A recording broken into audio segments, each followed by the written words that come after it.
Bonjour tout le monde, j'espère que vous allez bien. On se retrouve aujourd'hui pour une deuxième partie de la vidéo sur les PVT. Et oui, vous avez été nombreux à me le demander, donc voici la deuxième partie sur comment trouver un travail en Corée du Sud, étudier gratuitement ou encore faire du bénévolat. Et s'il y a seulement quelques sujets qui t'intéressent, n'hésite pas à aller faire un tour dans ma description, je t'ai mis toutes les timelines. Comment étudier gratuitement en Corée du Sud? Oui, c'est possible. Avec cette astuce, tu ne vas pas étudier tous les jours, tous les matins pendant 4 heures le coréen, mais bien 1 à 2 heures par semaine. Pour cela, tous les mois, donc généralement soit en fin de mois, soit au début du mois, il faudra que tu te rendes sur les sites des Global Village Center et là, tu verras plein d'opportunités. Donc ce sera soit des conversations avec un coréen, donc en 1v1, ou alors des cours en classe pour étudier le topic. Donc tu fais une pierre deux coups car tu vas rencontrer des gens et en plus apprendre le coréen. Est-il possible de travailler pendant un PVT sans parler coréen? Alors oui, c'est faisable, mais les emplois sont assez restreints. Je vais t'en présenter 5. Ils sont donnés dans un ordre complètement aléatoire, donc c'est à toi de voir celui qui te correspond le mieux. Le premier, c'est de travailler dans une guest house. Attention, car si tu travailles dans une guest house, la plupart du temps, tu n'auras pas de salaire, il y aura juste le logement qui sera offert. Le deuxième, c'est être serveur ou faire la plonge dans un restaurant. Si tu souhaites faire ce type de petit boulot, je te recommande d'aller dans les quartiers où il y a beaucoup d'étrangers, comme Itaewon ou Soleil-Maul. C'est là où tu auras le plus d'opportunités et tu verras, ce n'est pas si compliqué de trouver, surtout si tu as déjà de l'expérience dans ton pays. Le troisième, c'est être figurant dans des films ou dans des K-dramas. Alors là, il y a très peu de missions et surtout, il y a beaucoup de gens qui souhaitent faire ce boulot parce que parfois c'est bien payé. Et je dis bien parfois car il arrive que les salaires ne soient pas si bons. Ensuite, il y a les travails un peu plus dans les hôtels, être aide ménager, tu vas faire le ménage dans les chambres. Et enfin, le dernier, c'est d'être tuteur de langue. Tu peux enseigner ta langue, par exemple le français ou alors même l'anglais. Mais tu ne dois absolument pas travailler dans un institut privé ou public car c'est interdit lorsque l'on est en PVT. Donc, par tuteur, j'entends des cours privés à la maison. Alors maintenant, tu sais le travail que tu veux faire, où tu vas trouver ton travail. Il y a plusieurs options. La première, c'est d'aller directement faire le tour donc des restaurants ou des guest house. Ça dépend selon le travail que tu souhaites faire, car si tu es tuteur, tu te rends bien compte que tu vas pas aller voir les familles directement. Mais ça peut être une option si tu veux travailler dans les guest house, dans les restaurants ou les hôtels. Ensuite, on passe à la deuxième option qui est le site Craigslist. Mais là, attention car il y a énormément d'arnaques, donc fais bien attention à l'annonce, lis-la bien entièrement et regarde s'il n'y a pas des choses un peu bizarres écrites dans l'annonce. La troisième option, ça va être les groupes Facebook. Ça, à toi de les chercher sur Facebook, il y en a plein. Et sache que si tu souhaites avoir la liste des meilleurs, j'ai fait un e-book où tu retrouveras tout pour retrouver du travail en Corée du Sud. Bon, on continue avec la dernière option, c'est les sites et applications coréennes. Donc tu as par exemple Job Korea. Enfin bref, tu en as plein. Je te mets une petite liste juste ici. Comment faire son CV en coréen? Dans les précédentes vidéos, on a déjà quel emploi tu peux trouver en Corée du Sud et également où les trouver. Et maintenant, il va falloir passer à l'étape plus importante qui est de postuler. Pour cela, comme en France, il va te falloir ton CV et parfois une lettre de motivation. Et le CV, donc si tu parles un minimum coréen, je te conseille vraiment de le faire en coréen car tu auras beaucoup plus d'opportunités. Et attention car le CV coréen est très différent de celui qu'on a en France. Déjà, il y a un modèle, tu ne peux pas faire ce que tu veux avec ton CV. Deuxièmement, la photo, il faut absolument que ce soit un fond blanc et aussi que tu sois habillé assez strict. Donc un petit costard ou une chemise, tu vois, être bien professionnel sur ta photo. Ensuite, tu ne détailles pas ce que tu as fait pendant tes autres emplois, donc tes emplois précédents. Donc tu vas dire le titre que tu avais pendant ton emploi précédent et ensuite quelques mots-clés. C'est tout. Et également la période à laquelle tu as travaillé. Si tu as également fait des missions de bénévolat ou même que tu as été à l'étranger, ça tu peux aussi le mentionner, ça sera toujours un plus. Et si tu souhaites faire ton CV en coréen avec un exemple concret, tu trouveras tout en description.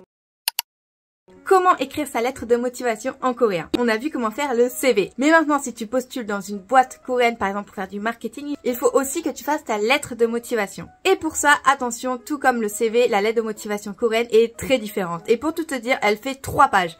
Oui, 3 pages. Si tu ne parles pas coréen, alors là, je te déconseille fortement de la faire en coréen parce que sinon, si tu fais un entretien, ton potentiel employeur va probablement te faire tout l'entretien en coréen et tu comprends que ça n'aura aucun sens. Par contre, si tu sais parler coréen, là, ça va être un avantage pour toi qu'il va falloir mettre en valeur dans ta candidature avec la lettre de motivation. Car oui, qui dit parler coréen, dit avoir plus d'opportunités pour travailler en Corée du Sud. Comment se présente une lettre de motivation en coréen? C'est simple.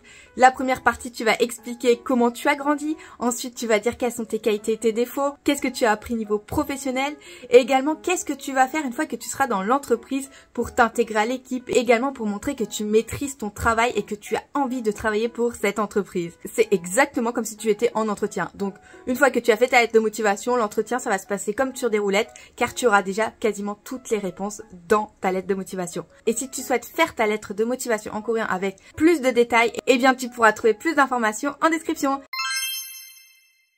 Comment trouver des missions de bénévolat en Corée du Sud? En Corée du Sud, tout comme en France, tu peux faire du bénévolat dans tous les domaines, à savoir l'éducation, l'aide à la personne ou encore le nettoyage des parcs. Et pour ça, il faut connaître les sites où tu pourras postuler pour faire ces missions. Et le premier site, c'est celui-là, donc c'est pour faire du roofing, c'est-à-dire aider dans les fermes. Donc tu ne seras pas rémunéré, bien entendu, vu que c'est du bénévolat. En revanche, tu auras la nourriture et le logement offert. Et enfin, le deuxième site dont personne ne parle sur internet, c'est le site 1365. Alors oui, même si c'est des chiffres, ça reste un site internet où tu pourras trouver absolument toutes les missions de bénévolat en Corée du Sud, par quartier et également par type de mission. Donc si tu veux travailler avec des enfants, avec des personnes sans abri, avec des personnes âgées, bref, vraiment toutes les missions possibles et surtout par quartier. Et ça c'est bien car s'il y a des missions proches de chez toi, eh bien tu vas pouvoir les faire. Et en plus, comme c'est le site officiel pour faire du bénévolat en Corée du Sud, tu vas avoir un numéro, un ID sur ce site qui va te servir plus tard. Par exemple, si tu souhaites faire le visa résident, eh bien sache que ça va t'ajouter des points. Donc pour chaque mission que tu feras, tu mettras bien ton ID et après les heures vont se cumuler et tu pourras avoir des points bonus pour ton visa résident. Les convenience stores, c'est vraiment pas cher comparé à la France. Mais il y a encore des endroits moins chers pour acheter, que ce soit les doshilak, donc les boîtes à repas coréennes, ou encore les kimbap, donc les rouleaux de riz coréens. Ce sont les petits boui-boui. Sache que tu pourras en trouver un peu partout dans les petits quartiers. Et comme ces boui-boui sont tenus par des ajumma ou des petites mamies, eh bien elles ne parlent pas anglais. Donc ton meilleur ami, ce sera Papago. Tu pourras y trouver de la nourriture plus fraîche et parfois moins chère que les convenience stores. En plus, ça soutient un petit commerce local. Connais-tu les fast-food coréens? Alors non, je te parle pas des fast-food avec des hamburgers. Non, non, non, pas du tout. Je te parle des fast-food avec des plats coréens. Donc par exemple, bibimbap, tteokbokki, ramyeon, bref. Tu vois, ces plats coréens typiques. Eh bien, sache qu'il existe des restaurants de type fast-food en Corée du Sud où tu vas avoir un large choix de plats et en plus, ça sera pas cher et tu vas pouvoir manger très vite. Les plus connus sont Kim Gane, School Food et également Kimbap Sada. Avec ces restaurants, tu vas pouvoir manger pour pas cher et rapidement, surtout si tu dois travailler. Attention à tous ceux qui viennent en PVT ou étudier en Corée du Sud, il faut absolument que tu ailles signaler que tu as déjà une assurance internationale, sinon tous les mois tu seras prélevé automatiquement, et je dis bien automatiquement, par la sécurité sociale coréenne. Et ça au bout de 6 mois sans que personne te prévienne. Tu es étudiant ou en PVT en Corée du Sud et tu ne souhaites pas payer la sécurité sociale coréenne, eh bien ça tombe bien car aujourd'hui je te montre comment faire. Pour ça, tu te rends à la sortie 3 de la station Shindoli. Ensuite, tu vas dans ce bâtiment et tu rentres par cette porte. Mais attention, il faut que tu aies avec toi ta carte ARS et ton attestation d'assurance internationale en anglais imprimée. Pour les Belges, j'ai vu sur internet que vous avez aussi besoin de la traduction en coréen, mais je ne sais pas si c'est vrai ou pas. Donc si tu es belge, n'hésite pas à me le dire en commentaire. Et aussi, si tu as besoin d'imprimer, tu pourras aller au Print Café qui est au sous-sol du bâtiment juste à côté. Donc maintenant, on va au NHIS ensemble. Tu rentres par la porte à gauche, puis tu vas au 3e étage. Prends bien les ascenseurs du côté gauche car ceux à droite ne vont pas au 3e étage. Tu montes, tu entres par la porte à ta droite, tu prends ton ticket, après tu n'auras qu'à donner les documents que je t'ai cités juste avant et à signer un papier et en 5 minutes c'est fait. Il y a une chose que j'adore en Corée du Sud et c'est notamment lorsque l'on va à la pharmacie. Je me remets ceci, c'est une pochette avec dedans bien évidemment les médicaments et sur cette pochette il y a tous les médicaments que tu dois prendre avec des explications pour chaque médicament. Il y a toutes les informations sur combien de temps il faut les prendre et également, il y a marqué combien de fois tu les prends par jour. Donc là, il y a marqué matin, midi, soir. Donc elle a entouré les 3 pour dire que je dois les prendre 3 fois par jour. Tu peux voir quand les prendre. Donc est-ce que c'est avant le repas ou après le repas. Tout est bien expliqué. Et quand tu vas faire la demande de remboursement pour ton assurance internationale, tu prends bien tout ce papier en photo. Car ici, c'est la facture et ici, il y a ton nom. Maintenant, je vais te montrer les médicaments. Voilà, ils se présentent comme ça. Donc c'est un sachet pour chaque prise. Normalement j'en ai plus mais je t'avoue que je les ai déjà pris hier. Tu n'auras pas de boîte de médicaments, tu as juste ce qu'il faut pour ton traitement. Et ça m'a coûté au total 10 720 won pour